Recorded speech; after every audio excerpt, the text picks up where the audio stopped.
자, 6장. 제가 읽겠습니다. 우리 호세야 6장 1절부터 11절까지 제가 읽겠습니다. 오라, 우리가 여호와께로 돌아가자. 여호와께서 우리를 찢으셨으나 도로 낫게 하실 것이요, 우리를 치셨으나 싸매어 주실 것임이라. 여호와께서 이틀 후에 우리를 살리시며 셋째 날에 우리를 일으키시리니 우리가 그의 앞에서 살리라. 그러므로 우리가 여호와를 알자. 힘써 여호와를 알자. 그의 나타나심은 새벽빛같이 어김없나니 비와 같이, 땅을 적시는 늦은 비와 같이 우리에게 임하시리라 하니라.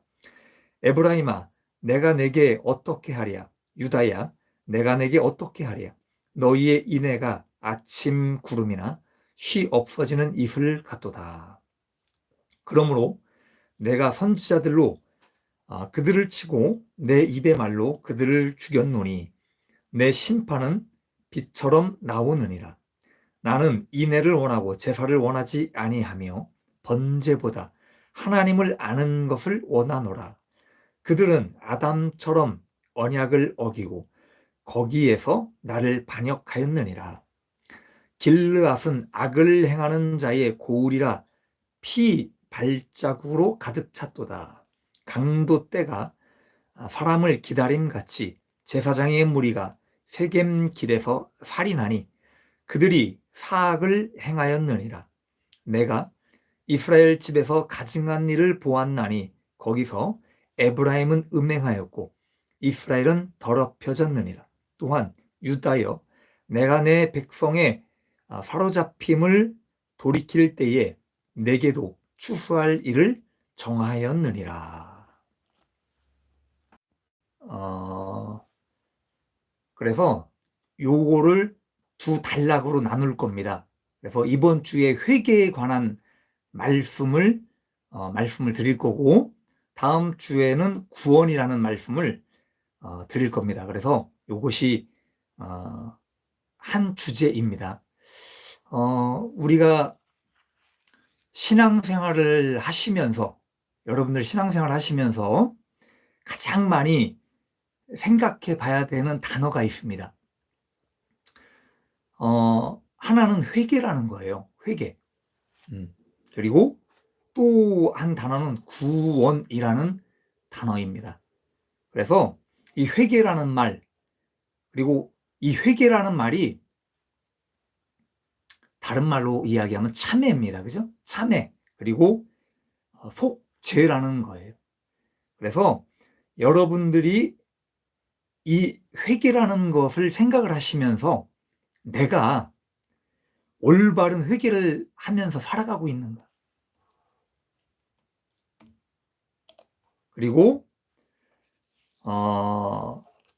나는 그리스도인이라고 생각을 하고 있는데 정말 그리스도인으로서 내가 어떤 회개에 합당한 열매를 맺고 살아가는가? 이런 것들을 여러분들이 생각을 해 보셔야 됩니다. 자, 또 한 가지는 이 구원에 관한 문제입니다. 우리가 신앙생활을 하시면서 내가 하나님을 잘 믿는다라고 생각을 하는 거예요. 그래서 신앙생활을 하시는데 이 죽는 순간에 내가 하늘나라에 입성을 할 것인가? 그죠? 신앙생활을 잘 해서 여러분들이 주님 나라에 입성을 할 것인가? 아니면 주님과 전혀 상관이 없는 곳으로 갈 것인가를 이것이 두 갈래의 길에 있다는 겁니다. 그래서 내 자신이 죽음에 이르러서 그 결과를 맞닥뜨릴 때까지 그걸 모르는 거예요. 내가 구원을 받을지 아니면 내가 구원과 전혀 상관없는 곳으로 갈 것인지는 죽어봐야 아는 겁니다. 그래서 단지 우리가 생각할 것은 그거예요. 하나님 말씀에, 성경의 말씀을 하고 있다는 겁니다. 내가 믿고 의지할 수 있는 건 뭐냐? 주 예수 그리스도로 말미암아 그 믿음으로 말미암아 구원을 받는다는 거예요. 단지 그겁니다. 주님께서 나를 위해 십자가에 못 박혀 죽으셨다는 것, 그리고 나를 위해 천국을 예비해 주셨다라는 것, 그것을 믿는 거예요. 그래서 이 두 가지를 우리가 생각을 좀 해봐야 됩니다. 그래서 이 회개와 구원이라는 이 두 가지는 우리가 신앙생활하면서 절대로 끊을래야 끊을 수 없는 관계를 가지고 있는 겁니다. 자, 그래서 우리가 신앙생활하면서 가장 크게 생각해 봐야 될 문제이고 여러분들이 항상 고민해야 될 문제가 바로 이 회개와 구원에 관한 문제입니다. 자, 그러면 오늘 읽은 말씀에 보면 사실 회개라는 말이 나와요. 여기에 회개와 구원이라는 것이 여기 관련이 되어 있습니다. 자, 1절에 보면 오라라는 말씀이 있습니다. 오라, 여호와께 돌아가자. 오래요. 이 지금 번역이 우리나라 번역이 그 원어에 가장 가깝게 번역을 한다라고 했지만 조금씩 차이가 있습니다. 그래서 원래는 여기 오라, 여호와께 돌아가자라는 이 말이 무슨 말이냐면 걸어서 오라는 거예요. 오라라는 이 단어는 걸어서 와라. 너희는 걸어가라. 라는 말입니다. 그래서 이 말이 뭐냐? 우리는 죄악의 자리에 앉아 있는 거예요. 항상 죄악이라는 그 구렁텅이 속에서 맴돌고 있는 겁니다. 이스라엘 백성들이 죄를 짓는데 그 죄악에서 빠져나오지 못하고 있는 거예요.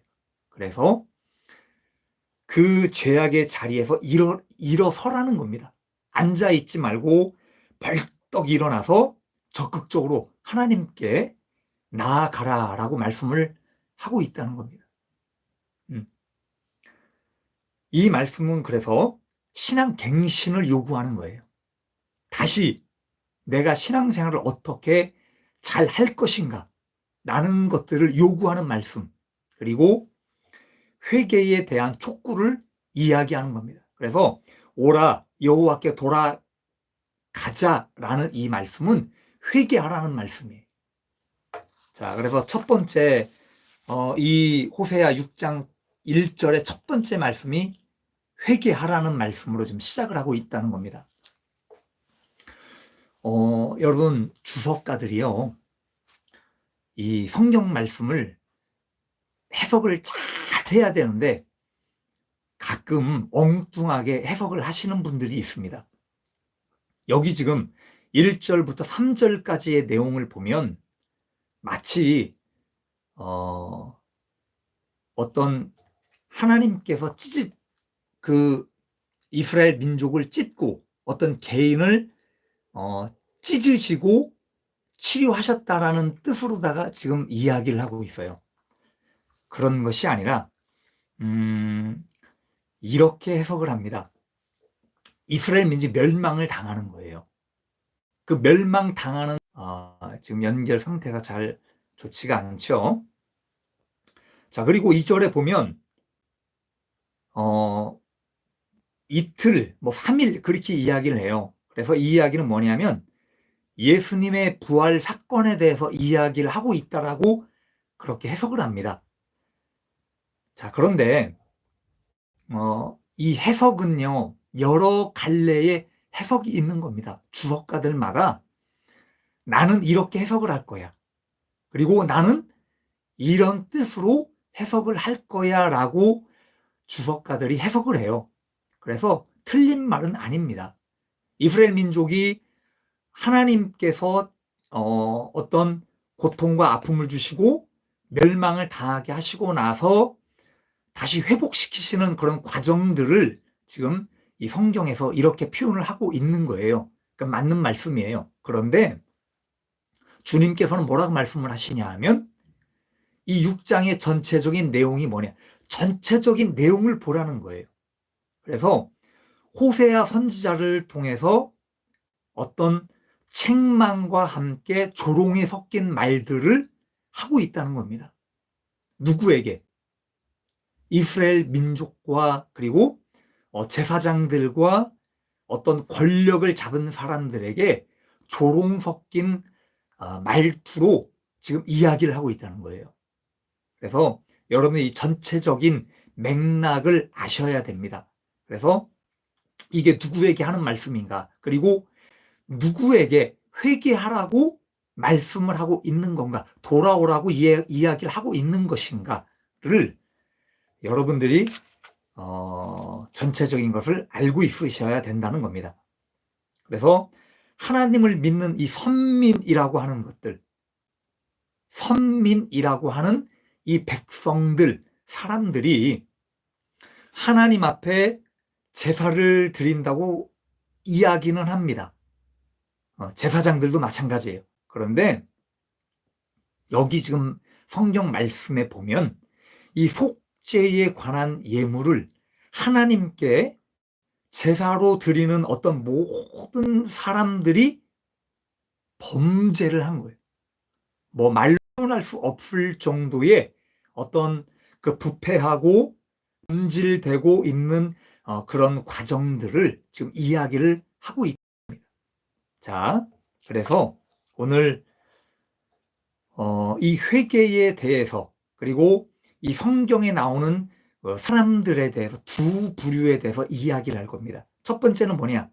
제사를 드리는 문제라는 거예요. 제사를 드리는 문제. 자, 6절에 보면 이런 말씀을 합니다. 인애를 원하시고 제사를 원하지 아니하신다는 거예요. 하나님께서 인애를 원하신답니다. 제사를 원하지 않는다는 거예요. 그런 말씀을 하고 있는데, 자, 번제보다 하나님을 아는 것을 원한다는 겁니다. 우리 한번 생각해 봅시다. 여기서 하나님께서 원하시는 제사가 아니면 하나님께서 기뻐하지 않는다는 거예요. 그죠? 하나님께서 원하시는 제사, 하나님께서 원하시는 예배를 드려야지 하나님께 받으신다는 겁니다. 그러면 하나님께서 원하시는 제사는 어떤 제사냐 이거예요. 자, 그 당시 제사는 뭐였습니까? 우리가 유교에서 또는 우리 민족 이 대한민국의 초기 어떤 단군 왕검이 생겨지고 그런 시대 때에 제사를 드리잖아요. 어디다 제사를 드렸어요? 천제를 드린 거예요. 천제. 그죠? 가장 높은 산으로 올라가서 짐승을 잡아서 이거를 태워서 올려드린 거예요. 그리고 어떤 우리 제사 문화를 보십시오. 제사 문화를 봐도 정성스럽게 제사상을 차려서 제사를 드립니다. 제가 왜 이 말씀 드리냐면 성경시대 때도 얼마만큼의 정성을 들여서 하나님 앞에 제사를 드렸냐 이거예요. 근데 여기 보면 하나님께서 기뻐하지 않는다는 거예요, 제사를. 왜냐? 상한 심령으로 하나님 앞에 예배를 드리지 않았기 때문에 그렇다는 거예요. 그래서 하나님께서는 성경에 뭐라고 말씀을 하시느냐? 애통하는 마음, 상한 심령, 이 상한 심령이라는 거는 하나님께 향한 애통하는 마음으로 예배를 드리라는 거예요. 내가 정말 주님께 어떤 경외하는 그 마음, 간절한 마음, 그 마음으로 예배를 드리기를 원하시는데 그렇지 않을 때에 하나님께서 기뻐하지 않는다는 거예요. 그래서 그 당시 많은 사람들이 이 진실한 마음이 결여된 제사를 드렸다는 거예요. 그래서 한 번의 제사를 드려도 마음이 없는 제사는 소용이 없다는 겁니다. 그래서 하나님 앞에 제사를 드린다고 하는 이 사람들이 무의미한 그런 마음과 자세로 제사를 드린 거예요.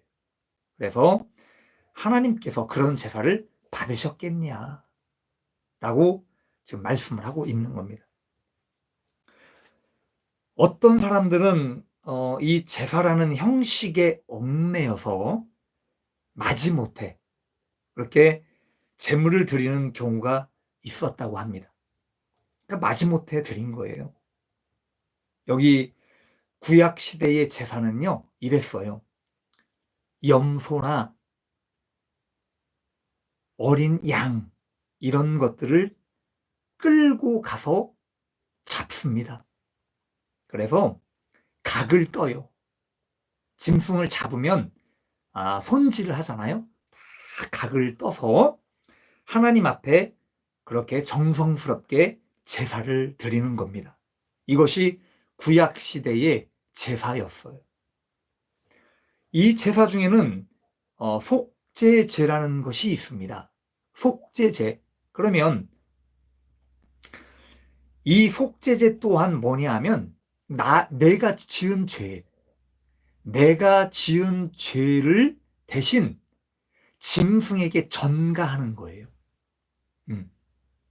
짐승이 나의 죄를 대신해서 죽음을 당하는 겁니다. 그것을 하나님 앞에 예배로 제물로 드리는 거예요. 내가 죽어야 할, 내가 당해야 할 죄의 형벌을 대신 짐승이 대신 당해주는 거예요. 이것이 속죄제입니다.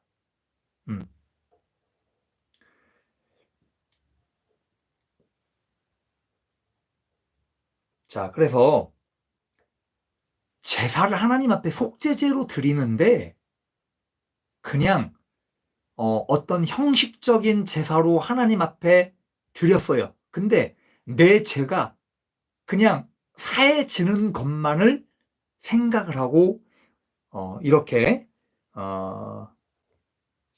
무의미하게 그렇게 하나님 앞에 제사를 많이 드렸다라고 이야기를 합니다. 이것이 하나님을 경외하고 또 사랑하는 어떤 그 목적과 거리가 너무 멀다는 거예요. 지금 이 성경에는 그 내면에 대해서 지금 이야기를 하고 있어요. 사랑이 빠지고 경외함이 빠지고 그리고 인애가 빠진 제사는 하나님께서 원치 않으신다는 것. 그래서 6절의 말씀이 이 제사에 관한 이야기를 하고 있습니다. 자, 두 번째는 제사를 집례한다는 제사장들의 죄악의 문제. 제사장들, 이 제사장들에 대한 문제를 지금 이야기하고 있습니다. 여기 9절 말씀을 보면 제사장 이야기가 나와요. 그런데 여기 지금 뭐라고 이야기를 하느냐? 강도 때가 사람을 기다림같이 제사장 한 사람이 아닌 제사장의 무리가 세겜길에서 살인을 했다는 거예요. 그래서 이것은 사악한 행위라고 말씀을 하고 있다는 겁니다. 여기 세겜이라는 단어가 나옵니다. 세겜이라고 하는 것은 뭐냐면 장소예요. 그 당시 어떤 지형이 만나는 여러 지형이 만나는 곳입니다. 마치 우리나라에 38선이 있지요. 그래서 판문점이 있지요. 남과 북이 만나는 어떤 공동의 그런 지점들, 그런 비슷한 곳을 이야기합니다. 그래서 이 세겜이라는 곳에 도피성이 있었던 거예요. 도피성. 우리나라 삼한시대 때에 이 도피성과 같은 곳이 있었다라고 이야기를 합니다. 죄 지은 사람들이 이 도피성으로 도망을 가면 죽지 않는 거예요. 함부로 사람을 죽이지 않는 겁니다. 그래서 여기 지금 중립적인 곳. 그래서 이 도피성은 의도치 않게 죄를 지은 사람들이 자기의 목숨을 지키기 위해서 이 세겜이라고 하는 곳에 도망을 가게 됩니다. 자, 그런데 여기에 누가 있었느냐? 제사장들이 그곳에 머무르고 있었다는 거예요. 왜? 왜 제사장들이 여기에 머무르고 있겠는가? 이유가 있겠죠. 그래서 여기 성직자라는 사람들, 이 제사장은 성직자예요. 그 성직자는 뭐 하는 사람들이냐? 하나님 앞에 제사를 집례하는 사람들입니다. 지금의 목사와 같은 그런 직분을 가지고 있는 사람들이에요. 그런데 이런 하나님 앞에 제사를 집례하고 이런 중요한 직무를 가진 사람들이 아주 나쁜 짓을 했다는 거예요. 어떤 짓을 했느냐? 여기 도피성에 들어와 있는 사람들을 협박을 합니다. 돈을 뺏기 위해 협박을 하고 돈을 빼앗습니다. 이거는 면죄부 사건이에요. 돈을 받고 죄를 용서해 주겠다는 거예요. 중세시대 때에 면죄부 사건이 있었지요. 루터가 그거와 같은 어떤 면죄부의 사건이 여기 지금 세겜에서 일어나고 있다는 겁니다. 그래서 제사장의 권한으로 돈을 요구를 해서 돈을 받고 하나님께 죄가 용서함을 받았습니다라고 지금 그렇게 면죄부를 해준 거예요. 그리고 그 사람들이 제사장의 말을 듣지 않으면 그냥 죽여버리는, 그냥 죽인 것도 아니에요. 여기는 각을 뜬 것처럼, 마치 짐승의 각을 뜬 것처럼 사람을 산산조각을 내서 죽였다라고 이야기를 합니다. 그러면 여기 나오는 이 제사장들은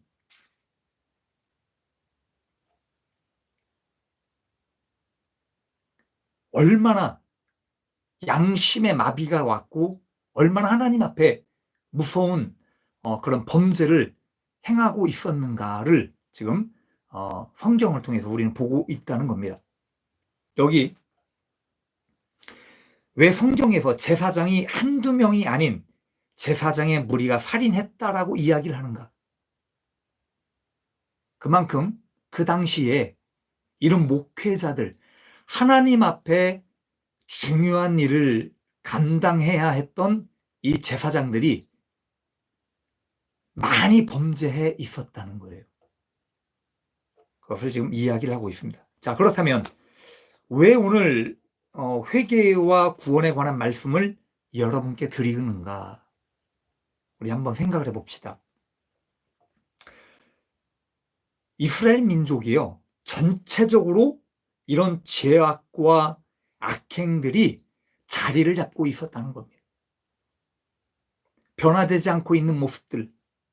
그래서 이런 모습들을 하나님께서 보시면서 오라, 우리가 여호와께 돌아가자라고 말씀을 하고 있다는 거예요.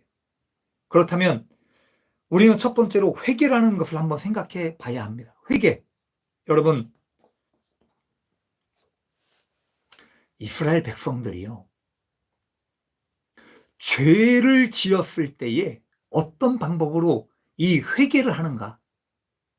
그냥 우리가 지금 이 세상에 살면서 우리가 죄를 지으면 어떤 죄에 대한 형벌을, 심판을 받고 형벌을 받습니다.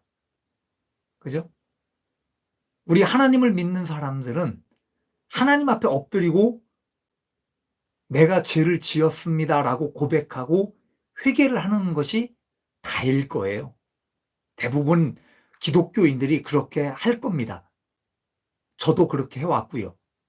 자, 그런데 이 시대 때에 제사를 드리면서 속죄 죄를 드리면서 회개했던 것을 한번 생각을 해보라는 겁니다. 하나님께서 어떻게 회개를 했는가? 제사는 짐승을 끌고 가서 제사를 드려야 되는 거예요. 하나님 앞에. 아주 먼 곳에 있는 사람들도 와야 돼요.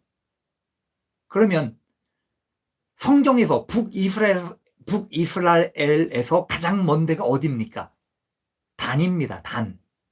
그리고 남유다에서 가장 먼 지역이 어디냐? 부엘세바입니다. 마치 대한민국을 생각해 봅시다. 대한민국에서 가장 먼 데가 어디예요? 저 백두산이잖아요. 그리고 남한에서 가장 먼 데가 어디입니까? 한라산이에요. 그래서 백두와 한라 그렇게 이야기를 합니다. 그죠? 우리나라를 그 끝에서 끝을 이야기할 때에. 그래서 여기 지금 성경에서 이스라엘이라는 그 나라를 가장 끝에서 끝을 이야기할 때 단과 부엘세바를 이야기하는 거예요. 그러면 단이라는 곳에서 예루살렘까지의 거리가 얼마냐? 166km입니다. 여기 용인에서 대전까지의 거리가 120km 정도 될 거예요. 제가 찍어보니까 120에서 125km 정도 되는 걸로 나옵니다. 그러면 여기 용인에서 대전까지의 거리보다 더 먼 거리예요. 그죠? 166km를 그 제사를 드리기 위해 짐승을 끌고 가는 거예요. 염소가 됐든 소가 됐든 양이 됐든 끌고 갑니다. 자, 그러면 그 끌고 가는 166km라는 거리를 끌고 갈 때의 과정을 한번 생각을 해 보십시오. 그 먼 거리를 갑니다. 고비고비 강도의 위협도 있고 또 배고픔의 위협도 있습니다. 재물을 죽이지 않고 끌고 가는 거예요. 살아있는 재물을 상하지 않게 병들지 않게 이거를 조심스럽게 끌고 가서 하나님 앞에 속죄의 제물로 잡아 드려야 되는 겁니다. 그러면 중간중간 밥도 먹여야 돼요. 여러분, 얼마나 166km를 끌고 가는 동안 얼마나 정성스러웠겠는가. 그리고 얼마나 고생을 해야 했겠는가. 더운 날씨에 밤에는 춥고 그 먹을 양식을 가지고 가면서 소를 먹이고 재워야 돼. 그래서 이 회개라고 하는 것은 불편함과 정성의 싸움이라는 거예요. 불편함이 들어가야 되고 정성이 들어가야 되는 거예요. 그래서 여러분, 엄청 고단한 일이에요. 짐승을 끌고 간다는 것은 엄청나게 불편한 일이라는 겁니다. 제사를 드리기 위해 이렇게 끌고 가는 거예요. 여러분, 이것이 구약시대 하나님 앞에 하나님을 믿는 사람들이 회개를 하는 방법이었다는 겁니다. 자, 그러나 이것이 한 번이 아닌 반복적인 것이 되게 됩니다. 얼마나 귀찮았겠어요. 언젠가 그런 생각을 해봅니다. 이야, 이 구약시대에 살았던 사람들은 하나님을 믿는 것 자체가 얼마나 힘들었을까. 정해놓은 규칙, 하나님께서 정해놓은 율법, 그리고 성막이 움직이면 움직이는 대로 따라가야 됩니다. 그 성막을 접었다 펴야 되는 그 번거로움. 얼마나 불편했을까. 하나님께서 가라 하면 가고 하나님께서 멈춰서라 하면 멈춰서야 되는 그런 순종의 믿음을 또 갖고 있어야 되는 거예요. 그런데 여기 하나님께서 왜 6장에 그 예배를 기뻐하지 않으셨냐라고 이야기하는가? 귀찮아한 거예요. 166km를 끌고 가는데 얼마나 귀찮고 힘들었겠습니까? 거기에는 불평도 있었을 것이고, 단지 내가 하나님 앞에 지은 죄를 그냥 얼른 가서 내 죄 대신 짐승을 바쳐야 되는 그런 생각만으로 하나님 앞에 형식적으로 그렇게 했다는 거예요. 물론 정성을 들여서 하나님 앞에 바친 사람도 있을 겁니다. 그래서 우리를 한번 생각을 해보라는 거예요. 우리 시대, 우리는 기뻐하며 예배를 드리고 하나님 앞에 회개할 때도 있지만 그렇지 않을 때도 있다는 거예요. 내가 얼마나 좀 귀찮아하고 예배 드리는 것 자체가 귀찮아하고 찬양 몇 곡씩 불러봐요. 짜증날 때도 있잖아요. 그게 사람이라는 거예요. 그래서 내가 부르기 싫은 찬양, 내가 듣기 싫은 말씀, 이걸 들으면서 예배를 드려야 되는데 이게 싫은 거예요. 내가 하고 싶은 것만 해야 되는 그런 것들만 생각을 하기 때문에. 그래서 사람은 지금 시대 우리가 생각하는 것과 옛날 시대, 그 시대의 사람들이 하나님을 믿으면서 불편해했던 것들이 다르지 않다는 거예요. 왜냐? 시대는 다르지만 사람은 똑같다는 겁니다.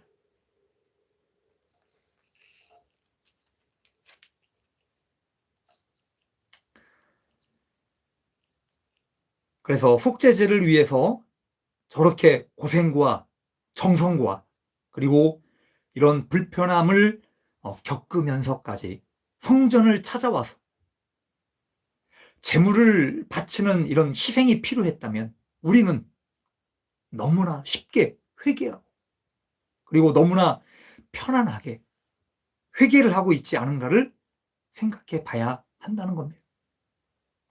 저는 주님께서 이 말씀을 하실 때에 너무나도 창피했어요. 내 스스로가. 너무나도 창피함을 느꼈습니다. 죄송했습니다. 지금까지 내가 주님께 회개한다고 한 회개가 아니었구나. 그런 것들을 다시 한번 생각을 해보게 되었습니다. 잠깐의 1시간의 회개, 잠깐의 어떤 한두 시간 하나님 앞에 기도한다고 엎드리고 나서 실컷 울 때가 있잖아요. 회개한다고. 그러고 나서 일어나서 또 아무렇지 않다는 듯이 웃고 울고 또 떠들고 그런 인간적인 똑같은 삶을 우리가 살아갑니다. 여기 제사장들이 사람을 조각을 내서 죽여가면서까지 이런 양심이 마비가 되고 살인에 대한 그런 살인에 대해서 죄인을 척결했다라는 정당성을 내가 갖고 있는 거예요. 저 사람들은 죄인이니까 내가 그냥 죽여서 그거에 대한 정당성을 내가 가져야지 라고 생각을 갖고 그렇게 했다는 거예요. 그래서 하나님인 양, 내가 마치 하나님인 양 그렇게 사람들에게 돈을 받고 이제 하나님께 제 삶을 받았습니다 라고 이야기하는 것, 그렇게 선포하는 것, 여러분 제사장들이요 지금의 목회자와 똑같다는 겁니다. 지금의 목사들도 똑같은 거예요. 강단에서 목회자나 전도사들이 뭐라고 외칩니까? 주 예수 그리스도의 이름으로 죄 사함을 받았습니다라고 외치는 거예요. 그죠? 한두 번 들어본 이야기가 아니죠. 여러분, 주님께서요, 회개에 대해서 말씀하실 때 정말 회개하는 사람은 일어나 엎드려서 일어날 수 없다라고 이야기하셨어요. 정말 내가 회개해야 될 죄가 있어요. 하나님 앞에 그 죄를 회개하기 위해 엎드린 사람은 주님 앞에 일어날 수가 없다는 겁니다.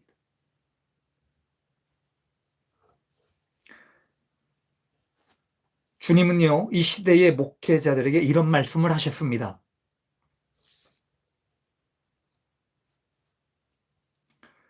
주 예수의 이름으로 여러분의 죄가 사해졌습니다 라고 하는 것 하지 말래요.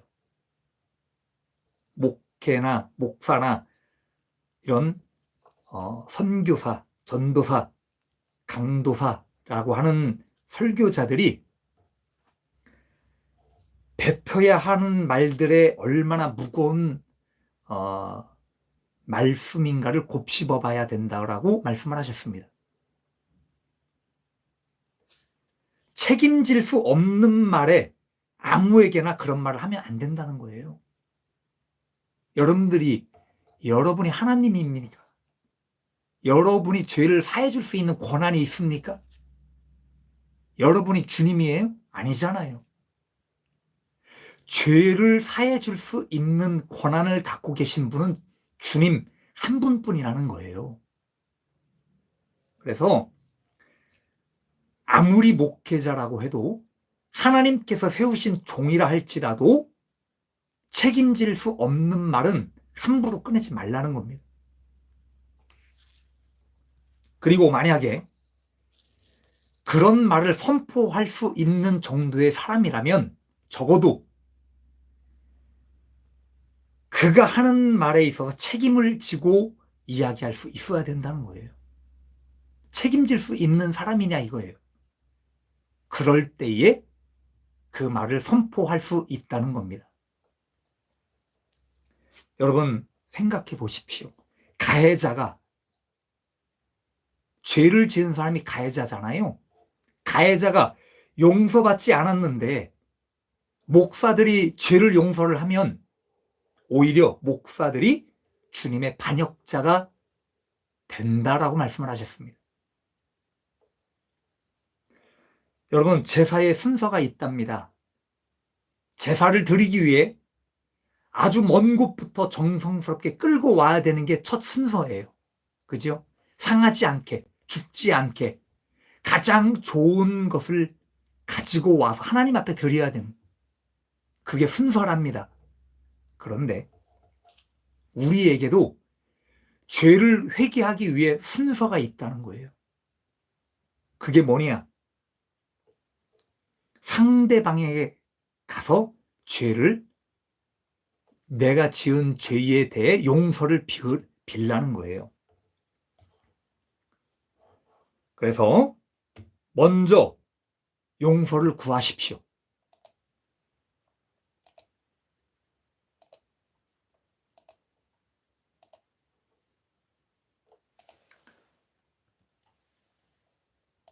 내가 다른 사람들의 마음을 아프게 하고 내가 힘들게 하고 다른 사람에게 어떤 죄를 지었습니까? 그러면 먼저 화해를 하십시오. 용서를 빌고 잘못했다라고 이야기를 하십시오. 그것이 순서라는 거예요. 한국 교회가 망해가는 원인이 있다는 겁니다. 원래 원칙이 없다는 거예요. 원래 원칙. 무조건 용서해라. 무조건 당신은 용서함을 받았습니다라고 이야기하는 것. 그게 잘못됐다는 거예요. 가장 먼저 해야 될 게 뭐냐? 인애라는 겁니다. 오늘 6절에 말씀하죠. 하나님은 인애를 원하고 제사를 원치 않으신다는 거예요. 그래서 회개에 있어서 가장 중요한 첫 번째가 용서입니다. 용서. 내가 남을 용서해야지만 하나님께서 나를 용서해 주시는. 왜 주기도문에 나의 죄에 대해서 이야기를 하는. 응? 그래서 화목하고 오라는 것, 이것이 회개의 시작이라고 말씀을 하셨습니다. 말씀을 정리하려고 합니다. 구원에 관한 문제는 이게 연결이 돼 있습니다. 회개와 구원은 떨어질래야 떨어질 수가 없는 거예요. 그래서 여러분, 올바로 회개하는 사람이 하나님 앞에 구원받는 거예요. 그래서 이 문제를 조금 더 다음 주에 다루고자 합니다. 오늘 이 회개하는 방법 여러분들이 좀 아셨을 거예요. 그죠? 내가 어떻게 회개해야 되는가? 불편함을 갖고 거기에는 정성이 들어가야 되는 싸움이 있다라는 것 여러분 기억할 수 있기를 바랍니다. 기도하겠습니다.